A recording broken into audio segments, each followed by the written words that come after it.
Media ಮಾಹಿತಿ ಚಾನೆಲ್ನ ಪ್ರೀತಿಯ ಸ್ನೇಹ ಬಳಗಕ್ಕೆಲ್ಲ ಮತ್ತೊಂದು ಹೊಸ ವಿಡಿಯೋಕ್ಕೆ ಆತ್ಮೀಯವಾದಂತಹ ಸ್ವಾಗತ.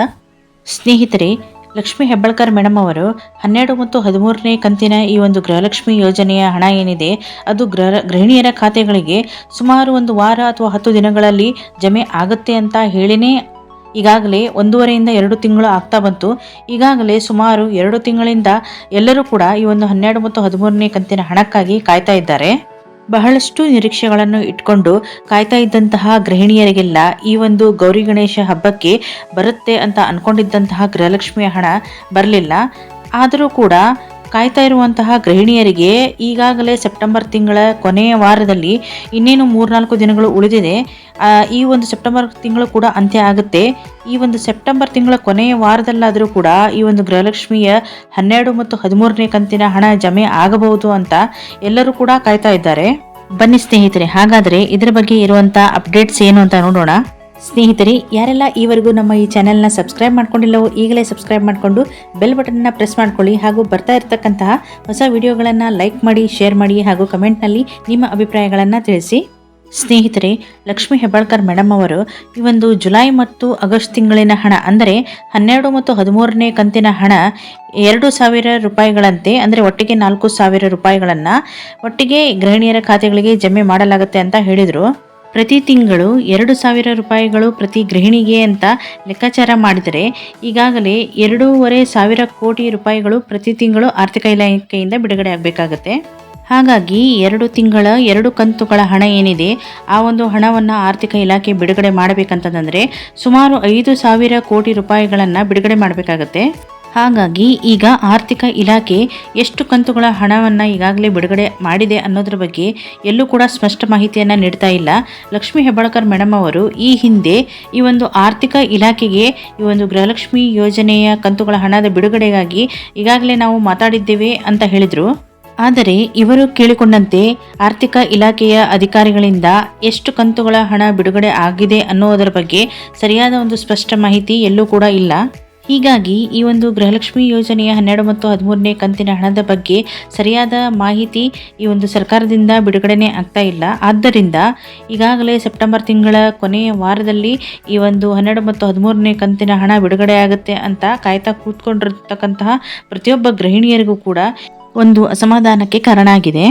ಈಗಾಗಲೇ ಲಕ್ಷ್ಮೀ ಹೆಬ್ಬಾಳ್ಕರ್ ಮೇಡಮ್ ಅವರು ಹೇಳಿದಂತೆ ಈ ಒಂದು ಆರ್ಥಿಕ ಇಲಾಖೆಯಿಂದ 2 ಕಂತುಗಳ ಹಣ ಒಟ್ಟಿಗೆ ಬಿಡುಗಡೆ ಆಗಿದ್ದರೂ ಕೂಡ ಗೃಹಿಣಿಯರ ಖಾತೆಗಳಿಗೆ ಹಣವನ್ನು ಜಮೆ ಮಾಡಲಿಕ್ಕೆ ಏನು ಒಂದು ಪ್ರಕ್ರಿಯೆ ಇರುತ್ತೆ, ಆ ಪ್ರೊಸೆಸಿಂಗ್ನಲ್ಲಿ 1 ತಿಂಗಳ ಹಣ ಗೃಹಿಣಿಯರಿಗೆ ಅಂದರೆ 2,000 ರೂಪಾಯಿಗಳಂತೆ ಹಣವನ್ನು ಜಮೆ ಮಾಡುವಂತಹ ಒಂದು ಸಿಸ್ಟಮನ್ನು ಇವರು ಮಾಡ್ಕೊಂಡಿರ್ತಾರೆ.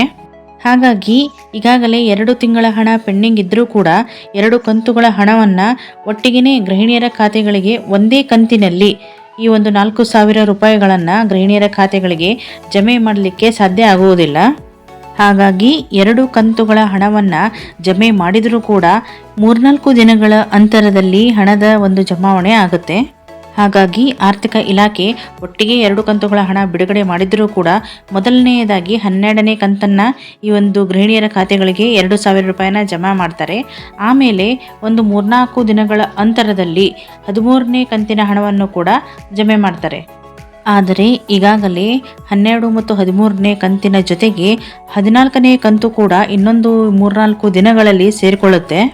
ಆದ್ದರಿಂದ ಈ ಒಂದು ಗೃಹಿಣಿಯರ ನಿರೀಕ್ಷೆಯಂತೆ ಸೆಪ್ಟೆಂಬರ್ ತಿಂಗಳಿನ ಅಂತ್ಯದಲ್ಲಿ ಈ ಒಂದು ಗೃಹಲಕ್ಷ್ಮಿ ಯೋಜನೆಯ 12-13ನೇ ಕಂತಿನ ಹಣ ಜಮೆ ಆಗುವುದರ ಬಗ್ಗೆ ಒಂದು ಸಣ್ಣ ಸಂಶಯ ಕೂಡ ಕಾಣ್ತಾ ಇದೆ. ಹಾಗಾಗಿ ಸ್ನೇಹಿತರೆ, ಈ ಒಂದು ಸೆಪ್ಟೆಂಬರ್ ಅಂತ್ಯದ ದಿನಗಳಲ್ಲಿ 12ನೇ ಕಂತಿನ ಗೃಹಲಕ್ಷ್ಮಿ ಯೋಜನೆಯ ಹಣ ಜಮೆ ಆಗದೇ ಇದ್ದರೆ ಮುಂದಿನ ತಿಂಗಳ ಮೊದಲನೇ ವಾರದಲ್ಲಿ 12ನೇ ಕಂತಿನ ಹಣದ ಜಮೆ ಆಗಬಹುದು. ಹಾಗೆ ಆಗಿದ್ದೇ ಆದಲ್ಲಿ 13ನೇ ಕಂತಿನ ಒಂದು ಹಣವನ್ನು ಗೃಹಿಣಿಯರ ಖಾತೆಗಳಿಗೆ ಜಮೆ ಮಾಡಲಿಕ್ಕೆ ಮತ್ತು ಒಂದು 4-5 ದಿನಗಳ ಅಂದರೆ ಒಂದು ವಾರಗಳ ಕಾಲ ಹೆಚ್ಚಿನ ಒಂದು ಸಮಯವನ್ನು ಕೂಡ ತಗೋಬಹುದು. ಆರ್ಥಿಕ ಇಲಾಖೆಯವರು ಈ ಒಂದು 3 ಕಂತುಗಳ ಹಣವನ್ನು ಒಟ್ಟಿಗೆ ಬಿಡುಗಡೆ ಮಾಡಿದ್ದೇ ಆದಲ್ಲಿ ಸೆಪ್ಟೆಂಬರ್ ತಿಂಗಳಿನ 2ನೇ ವಾರದ ನಂತರ ಅಂದರೆ ಬಹುಶಃ 3ನೇ ವಾರದಲ್ಲಿ ಈ ಒಂದು 14ನೇ ಕಂತಿನ ಹಣ ಕೂಡ ಜಮೆ ಆಗಬಹುದು. ಈಗಾಗಲೇ ಅನ್ನಭಾಗ್ಯ ಯೋಜನೆಯ ಹಣವು ಕೂಡ ಸಾಕಷ್ಟು ಜನಗಳಿಗೆ ಇನ್ನೂ ಜಮೆ ಆಗಿರುವುದಿಲ್ಲ. ಬಹಳಷ್ಟು ಒಂದು ಹಣ ಅನ್ನಭಾಗ್ಯಕ್ಕೆ ಸಂಬಂಧಪಟ್ಟಂತೆ ಪೆಂಡಿಂಗ್ನಲ್ಲಿ ಇರೋದರಿಂದ ಸಾಕಷ್ಟು ಜನ ಆ ಒಂದು ಹಣದ ಜಮೆಗಾಗಿ ಕೂಡ ಕಾಯ್ತಾ ಇದ್ದಾರೆ. ಸ್ನೇಹಿತರೆ, ಯಾರಿಗೆಲ್ಲ ಯಾವ ತಿಂಗಳವರೆಗೆ ಈ ಒಂದು ಅನ್ನಭಾಗ್ಯ ಯೋಜನೆಯ ಹಣ ಜಮೆ ಆಗಿದೆ ಅನ್ನೋದರ ಬಗ್ಗೆ ನಿಮ್ಮ ಕಮೆಂಟ್ನಲ್ಲಿ ತಿಳಿಸಿ. ಒಟ್ಟಿನಲ್ಲಿ ನಮ್ಮ ರಾಜ್ಯ ಸರ್ಕಾರದವರು ಈ ಒಂದು ಗ್ಯಾರಂಟಿ ಯೋಜನೆಗಳ ಬಗ್ಗೆ ಜನರಲ್ಲಿಯೂ ಕೂಡ ಸಾಕಷ್ಟು ಗೊಂದಲವನ್ನು ಉಂಟು ಮಾಡಿದ್ದಾರೆ. ಜೊತೆಗೆ ಸರ್ಕಾರದವರು ಕೂಡ ಈ ಒಂದು ಗ್ಯಾರಂಟಿ ಯೋಜನೆಗಳ ವಿಷಯದಲ್ಲಿ ಸಾಕಷ್ಟು ಗೊಂದಲಕ್ಕೀಡಾಗಿದ್ದಾರೆ ಅನ್ನೋದು ಕಂಡು ಬರ್ತಾ ಇದೆ. ಕೊಟ್ಟ ಮಾತನ್ನ ಉಳಿಸಿಕೊಂಡು ಪ್ರತಿಯೊಂದು ಗ್ಯಾರಂಟಿಗಳನ್ನು ಕೂಡ ತಮ್ಮ ಅಧಿಕಾರಾವಧಿ ಮುಗಿಯುವವರೆಗೂ ಕೂಡ ಇವರು ನಿಭಾಯಿಸಿಕೊಂಡು ಹೋಗಲೇಬೇಕಾದಂತಹ ಪರಿಸ್ಥಿತಿ ಇರೋದ್ರಿಂದ ಸರ್ಕಾರದ ಖಜಾನೆಗೆ ಬಹಳ ಒಂದು ದೊಡ್ಡ ಮೊತ್ತದ ಒಂದು ಪೆಟ್ಟು ಬಿದ್ದಂತೆ ಆಗುತ್ತೆ. ಈ ಒಂದು ಯೋಜನೆಗಳಿಂದ ಜನಸಾಮಾನ್ಯರಿಗೆ ತುಂಬ ಅನುಕೂಲ ಆಗಿದೆ ಅನ್ನೋದಂತೂ ಸತ್ಯ. ಹಾಗಾಗಿ ಸರ್ಕಾರದವರು ಪ್ರಾರಂಭ ಮಾಡಿಕೊಂಡಿರ್ತಕ್ಕಂತಹ ಈ ಒಂದು ಮಹತ್ವಾಕಾಂಕ್ಷಿ ಯೋಜನೆಗಳು ಬಹಳ ಒಂದು ಸಬಲವಾಗಿ ಮುಂದುವರಿಯಲಿ ಅಂತ ಆಶಿಸೋಣ. ಹಾಗೂ ಎಲ್ಲರಿಗೂ ತುಂಬ ಅನುಕೂಲ ಆಗಿರುವಂತಹ ಈ ಒಂದು ಗೃಹಲಕ್ಷ್ಮಿ ಯೋಜನೆಯ ಹಣ ಮತ್ತು ಅನ್ನಭಾಗ್ಯ ಯೋಜನೆಯ ಹಣ ಅದರ ಅರ್ಹ ಫಲಾನುಭವಿಗಳಿಗೆ ಬಹಳ ಬೇಗ ತಲುಪಲಿ ಅಂತ ಹೇಳ್ತಾ, ಸ್ನೇಹಿತರೆ, ಸರ್ಕಾರದಿಂದ ಜನಕ್ಕೆ ಅನುಕೂಲ ಆಗುವಂತಹ ಕೇಂದ್ರ ಸರ್ಕಾರದಿಂದನೇ ಇರಲಿ, ರಾಜ್ಯ ಸರ್ಕಾರದಿಂದನೇ ಇರಲಿ, ಜನಸಾಮಾನ್ಯರಿಗೆ ಅನುಕೂಲ ಆಗುವಂತಹ ಪ್ರತಿಯೊಂದು ಒಂದು ಯೋಜನೆಗಳ ಬಗ್ಗೆ ಸಂಪೂರ್ಣ ಮಾಹಿತಿಯನ್ನು ನಾನು ನಮ್ಮ ವಿಡಿಯೋದಲ್ಲಿ ನೀಡ್ತಾ ಹೋಗ್ತೇನೆ. ಎಲ್ಲ ಯೋಜನೆಗಳ ಅಪ್ಡೇಟ್ಸ್ಗಳನ್ನು, ಮಾಹಿತಿಗಳನ್ನು ನಮ್ಮ ವಿಡಿಯೋದಲ್ಲಿ ನೀವು ಪಡ್ಕೋಬಹುದು. ಹಾಗಾಗಿ ಸ್ನೇಹಿತರೆ, ನಿಮ್ಮೆಲ್ಲರಿಗೂ ಈ ವಿಡಿಯೋ ಇಷ್ಟ ಆಗಿದೆ ಅಂತ ಅಂದ್ಕೊಂಡಿದ್ದೀನಿ.